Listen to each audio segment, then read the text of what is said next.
शायरी एक ऐसा पैकर है, एक ऐसा रूप है जिसमें आदमी ऐसी बातें कह जाता है जो दूसरे ढंग से आदमी नहीं कह सकता, बातों बातों में नहीं कह सकता। नई मोहब्बत, नए ज़माने की जो मोहब्बत करते हैं उनके लिए एक शेर कहता हूँ। उतरा वो नौजवान जो दौलत की कार से,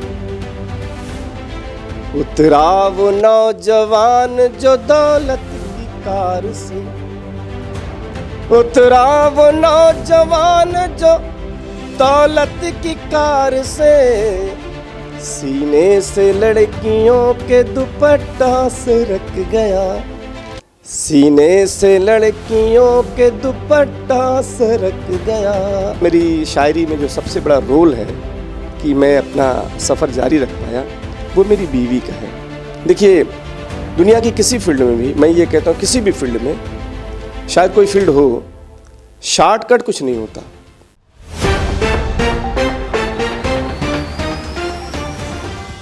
नमस्कार, आपके साथ मैं हूं ज्योति सिंह और आप देख रहे हैं CIB इंडिया न्यूज़।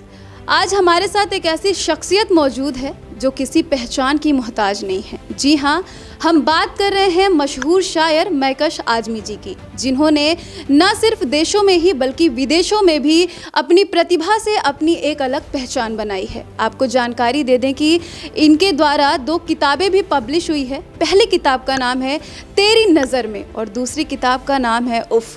तो आगे हम इनसे खास बातचीत करेंगे और जानेंगे कि आखिर इनकी जो प्रतिभा है वो किस मुकाम तक पहुंची है। तो सबसे पहले आपका बहुत बहुत स्वागत है हमारे CIB इंडिया न्यूज़ चैनल में। सबसे पहले ज्योति सिंह जी, आपका शुक्रिया कि आपने इंटरव्यू के लिए मुझे बुलाया, और उससे ज़्यादा शुक्रिया मैं अदा करना चाहता हूँ CIB इंडिया के डायरेक्टर, इस पूरे कारवां के मीरे कारवां वसीम अकरम साहब का, कि उन्होंने मुझे मौका दिया कुछ लोगों तक अपनी बात को पहुँचाने का।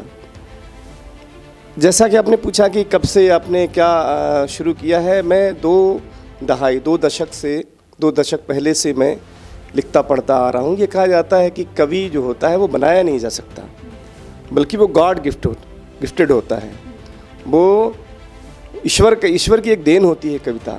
तो शायद मुझ में भी ये देन थी, या मैं उस पाक परवरदिगार का, उस अल्लाह का, उस ईश्वर का शुक्र अदा करना चाहता हूँ कि मेरे अंदर उसने ये बात रखी है और मैं लिखता आ रहा हूँ। मेरी अभी 2 किताब जैसा कि आपने बताया, 2 शेरी मजमूआ काव्य संग्रह प्रकाशित हुआ है। एक इसी साल के फरवरी में उफ़, जो उर्दू में है, और इसी सितंबर में तेरी नज़र में हिंदी में मेरी किताब पब्लिश हुई है, जिसको लोग पसंद कर रहे हैं। और मैं, जैसा कि आपने पूछा कि कितने दिनों से और क्या, तो मेरी अपनी ये कोशिश रही है कि मैं कुछ अच्छा करूं। तो मेरा अपना एक मिशन भी है इस शायरी के ज़रिए, इस कविता के ज़रिए, कि मैं भाईचारे को और इंसानियत को और मानवता को तरजीह देता हूँ। मैंने पूरी ज़िंदगी में कोई शायरी में कभी नफ़रत घोलने का काम नहीं किया। मैंने हमेशा मोहब्बत की बात की है, और शायर का ये फ़र्ज़ होता है कि वो सरहदों से पार उसकी आवाज़ सुनी जाती है, पूरी दुनिया उसे सम्मान देती है, उसे इज़्ज़त देती है। तो ये उसका भी फ़र्ज़ होता है कि वो पूरी इंसानियत की बात करें, पूरी मोहब्बत की बात करें, और जहाँ जहाँ भी नफ़रत के दिए जल रहे हैं उसको बुझाने का काम करें और मोहब्बतों के चिराग को जलाने का काम करें। मुशायरे के बारे में भी आपने पूछा, तो मैं आपको बता दूं कि जब हम मुशायरे में और कवि सम्मेलन पे स्टेज पर जाते हैं तो उसमें कभी कभी ऐसा होता है, कभी कभी मैं न कहूँ बल्कि मैं कहूँ अक्सर ऐसा होता है कि चुटकुले सुनाने वाले लोग, हल्की शायरी करने वाले लोग खूब तालियाँ बटोरते हैं, खुद दाद व तहसीन उनको मिलती है, और कमेटी उन्हें बड़ा पेमेंट भी करती है। तब दिल में ये होता है कि काश हम भी ऐसा करते। लेकिन वो छोटी बातें होती हैं, फिर दिल को तसल्ली देनी पड़ती है कि नहीं, जो हम कर रहे हैं वो बहुत देर पा है, वो देर तक ठहरने वाली चीज़ है।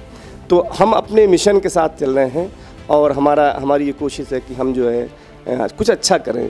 तो महकश जी, हम इन किताबों के बारे में एक बार ज़रूर जिक्र करें अपने दर्शकों को। तो इन दोनों किताबों की खासियत क्या है? आपने इतना अच्छा नाम विकल्प में लाया और रखा तेरी नज़र में, तो एक बार इस किताब की खासियत बताइए हमारे दर्शकों को।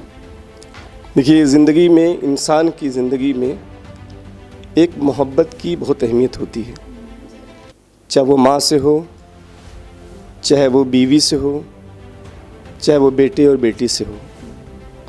और कुछ न कुछ उसका कारण ज़रूर होता है। कुछ कोई रचनाकार जब होता है तो रचनाकार की ये ख्वाहिश होती है कि मेरी किताब पब्लिश हो, लोगों के सामने जाए। तो मेरी भी ख्वाहिश थी और मेरी भी एक इच्छा थी कि मैं जो है कुछ साहिब मजमूआ हो जाऊं और मेरी भी चीज़ जो है लोगों के बीच में आए।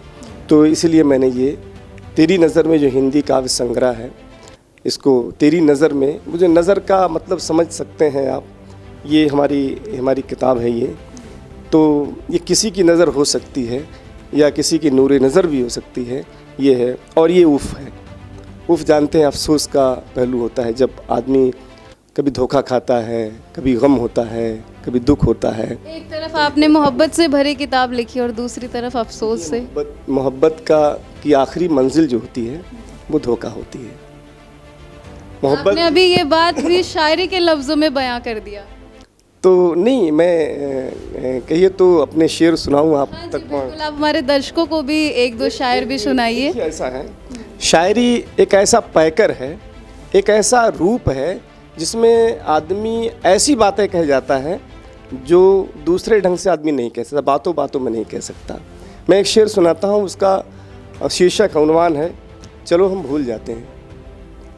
शीर्षक है चलो हम भूल जाते हैं। चलो हम भूल जाते हैं वफा के गीत गाए थे। चलो हम भूल जाते हैं वफा के गीत गाए थे। हमारे प्यार के नगमे बहुत तुम गुनगुनाए थे। हमारे प्यार के नगमे बहुत तुम गुनगुनाए थे। कभी शॉपिंग किए थे हम, कभी होटल में खाए थे। कभी शॉपिंग किए थे हम, कभी होटल में खाए थे। कभी कुछ शेर जो लिखे तुम्हें पहले सुनाए थे। चलो हम भूल जाते हैं कि बेहद आशना थे हम। चलो हम भूल जाते हैं कि बेहद आशना थे हम। कि एक दूजे के होंठों पर मोहब्बत की दुआ थे हम। कि एक दूजे के होंठों पर मोहब्बत की दुआ थे हम। हमारी आरज़ू थे तुम, तुम्हारी इल्तिजा थे हम। चलो हम भूल जाते हैं कि हम में कोई चाहत थी। चलो हम भूल जाते हैं कि हम में कोई चाहत थी। तुम्हारे दिल में हसरत थी, हमारे दिल में उल्फत थी। बहुत ज़्यादा मोहब्बत थी, मोहब्बत ही इबादत थी। बहुत ज़्यादा मोहब्बत थी, मोहब्बत ही इबादत थी। मगर यह भी हकीकत है कि हम दोनों पर आए हैं। क्या बात है। मगर यह भी हकीकत है कि हम दोनों पर आए हैं। तुम्हारे जिस्म के एहसास पर कब्ज़ा किसी का है। हमारी रूह के अनफास पर दावा किसी का है। हमें खोना ही था आखिर, जुदा होना ही था आखिर। चलो हम भूल जाते हैं, चलो हम भूल जाते हैं। बहुत बढ़िया, बहुत बढ़िया। क्या बात है। आपने देखा कि किस तरीके से इन्होंने एक शायरी को बयां किया है और आप इसको सुन करके खुद सोच सकते हैं कि जब इस तरह की शायरी ये बयां कर सकते हैं तो आगे और ये कितनी अच्छी शायरियाँ बना सकते हैं और अपनी प्रतिभा को लोगों तक पहुंचा सकते हैं। तो आगे हम और भी बातचीत का सिलसिला जारी रखेंगे। तो मैकस जी, इस जो आपके शायरी का सफ़र है एक बार हमें ज़रूर बताइए, हमारे दर्शकों को भी बताइए कि आपने 2 दशक से पहले शुरू किया है अपना ये सफ़र, तो अभी तक का आपका सफ़र कैसा रहा? नहीं, बहुत अच्छा रहा है। देखिए, हर फील्ड में कंपटीशन है और इसमें भी कंपटीशन है और होना भी चाहिए। मैं जब शेरी सफ़र मेरा शुरू हुआ है, मेरी काव्य यात्रा जब प्रारंभ हुई है, तो आमतौर पर हमारे यहाँ कवि होना, शायर होना, ये तो शाप समझा जाता है। तो मेरे यहाँ भी समझा गया। मेरे यहाँ ख़ानदान में कभी कोई शायर हुआ ही नहीं। तो मैं जब शायरी शुरू किया तो मेरे घर में और तमाम परिवार में तमाम लोगों ने तंज करना, दिक्कतें ज़रूर आई होंगी, लोगों की बातें शुरू किया। लेकिन मुझे इस बात की कोई परवाह नहीं थी। उसमें सबसे बड़ा, मेरी शायरी में जो सबसे बड़ा रोल है कि मैं अपना सफ़र जारी रख पाया, वो मेरी बीवी का है। मेरी बीवी ने एक बात कही मुझसे कि कर रहे हो तो कुछ अच्छा करो, वरना वक्त बर्बाद ना करो। तो मैं अपनी बीवी का शुक्रगुजार हूँ और मैंने कभी इस बात की परवाह नहीं की क्या करना चाहिए, क्या नहीं करना चाहिए, बल्कि जो मुझे आया कि मुझे ये करना चाहिए वो मैंने किया। जैसा कि मैं एक गज़ल और सुना दूँ कहिए तो? बिल्कुल बिल्कुल, आप मैं सुना दूँ। मेरी गज़ल है, ये ताज़ा गज़ल है, आप सब को समर्पित है, श्रोताओं को। आप सब देख रहे हैं तो ये आप सबकी मोहब्बत है। कुछ तुम बहक गए थे तो कुछ मैं बहक गया, कुछ तुम बहक गए थे तो कुछ मैं बहक गया, कुछ तुम बहक गए थे तो कुछ मैं बहक गया, फिर जिंदगी की गाड़ी का पहिया सरक गया, फिर जिंदगी की गाड़ी का पहिया सरक गया। पथराव तब हुआ है ताल्लुक की फसल पर, पथराव तब हुआ है ताल्लुक की फसल पर, पथराव तब हुआ है ताल्लुक की फसल पर, जब जिंदगी के खेत का हर गेहूं पक गया, जब जिंदगी के खेत का हर गेहूं पक गया। छेड़ा है जब किसी ने मोहब्बत के गीत को, छेड़ा है जब किसी ने मोहब्बत के गीत को, छेड़ा है जब किसी ने मोहब्बत के गीत को, दिल में तुम्हारी याद का गुंचा चटक गया, दिल में तुम्हारी याद का गुंचा चटक गया। और नई मोहब्बत, नए ज़माने की जो मोहब्बत करते हैं उनके लिए एक शेर कहता हूँ। उतरा वो नौजवान जो दौलत की कार से, उतरा वो नौजवान जो दौलत की कार से, उतरा वो नौजवान जो दौलत की कार से, सीने से लड़कियों के दुपट्टा सरक गया, सीने से लड़कियों के दुपट्टा सरक गया। और जो अपनी ज़िंदगी में संघर्ष कर रहे हैं, जद्दोजहद कर रहे हैं, उनके लिए एक शेर देता हूँ। किस्मत नवाज लोग तो रस्ते के हो गए, किस्मत नवाज लोग तो रस्ते के हो गए, किस्मत नवाज लोग तो रस्ते के हो गए, हिम्मत जवां थी जिसकी वही चांद तक गया, हिम्मत जवां थी जिसकी वही चांद तक गया।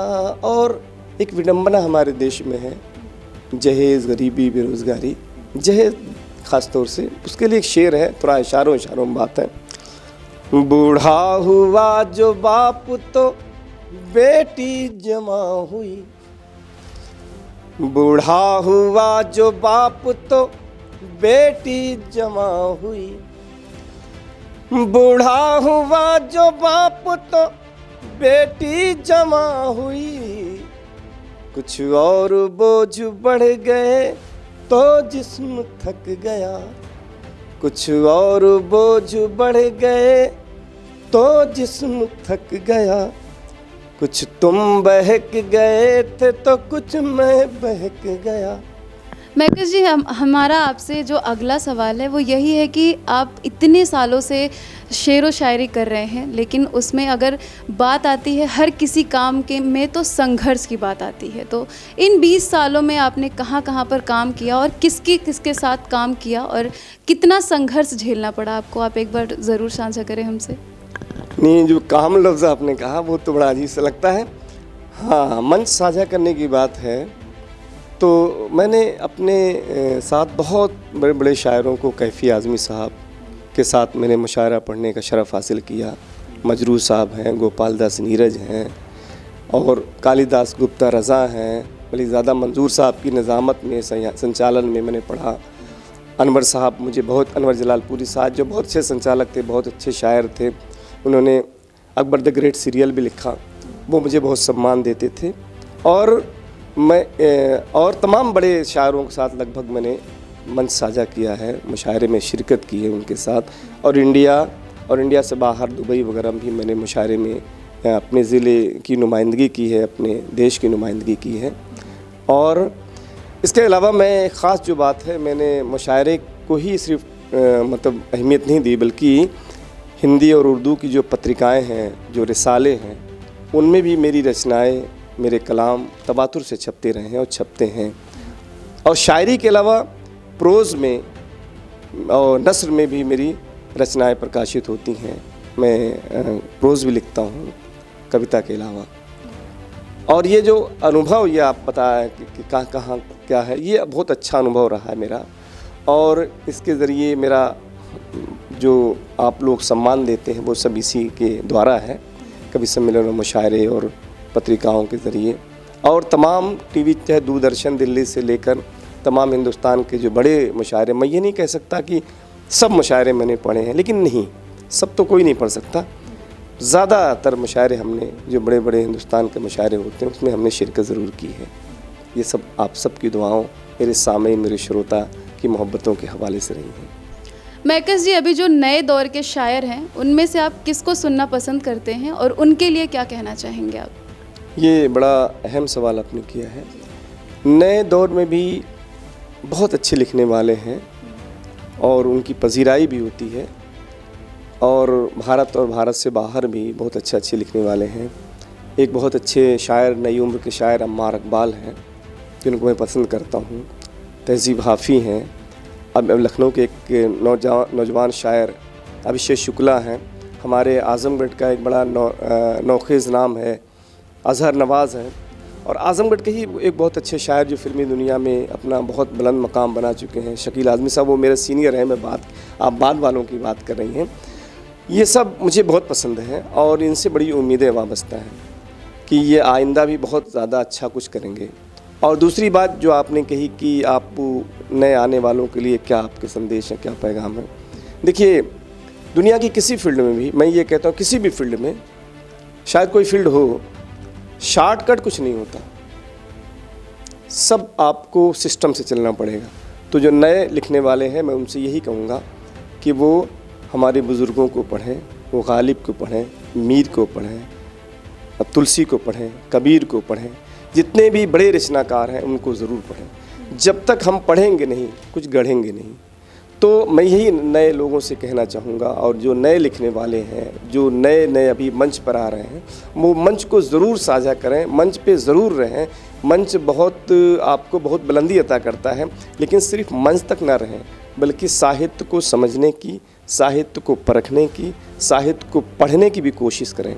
मैं यही कहूँगा अपने रचनाकारों से कि वो दुनिया में और भारत में इंसानियत और मानवता के पैगाम को, संदेश को आम करने की कोशिश करें। मैकस जी, अभी आपके भविष्य की क्या क्या योजनाएं हैं, और जो आपके चाहने वाले आपको इस वक्त देख रहे हैं या फिर आगे भी देखेंगे, तो उनको आप क्या संदेश देंगे? देखिए, मेरी 2 किताब आई है। इसके बाद मेरी एक कोशिश है, मैं जैसा कि आप सबको बता दूं, श्रोताओं को बता दूं, कि उर्दू शायरी में कौमी एकजहती पर, कौमी एकता पर, भाईचारे पे बहुत लिखा गया है, बहुत ज़्यादा लिखा गया है। ख़ासतौर से त्योहारों पे बहुत लिखा गया है। तो मैं अभी त्योहारों पर काम कर रहा हूँ। जैसे होली है, दिवाली है, क्रिसमस डे है, नौरोज़ है, गुरु नानक जयंती है, ईद है, बकरीद है, इस पर बहुत लिखा गया है। तो मैं इन त्योहारों पर काम करना चाहता हूँ। और देखिए, मैं अभी मेरी जो लेटेस्ट अभी 1 साल के बाद शायद किताब मैं कोशिश कर रहा हूँ, होली पर आने वाली है। होली पर बहुत कुछ उर्दू में लिखा गया है।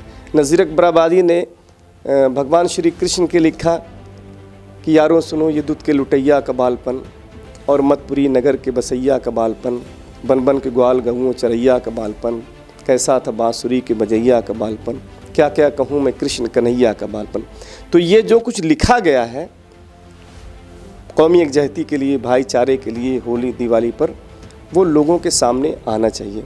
तो मैं पहली मेरी किताब जो अभी प्रोज़ में आएगी, वो उर्दू शायरी में जो कुछ लिखा गया 600-700 सालों में कौमी एकजहती पर, ख़ासतौर पे होली पर, उसको मैं इज़ा कर रहा हूँ। और उसे इंशाअल्लाह आइंदा जो है जल्दी आप लोगों के बीच में परोसने की कोशिश करूँगा।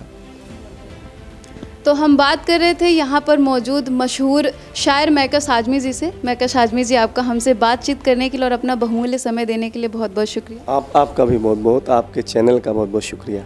CIB इंडिया न्यूज़ की सभी खबरों को देखने के लिए लाल रंग की बटन को दबाकर चैनल को सब्सक्राइब जरूर करें, घंटी जरूर दबाएं ताकि हमारी सभी खबरों के नोटिफिकेशंस आप तक पहुंचते रहें।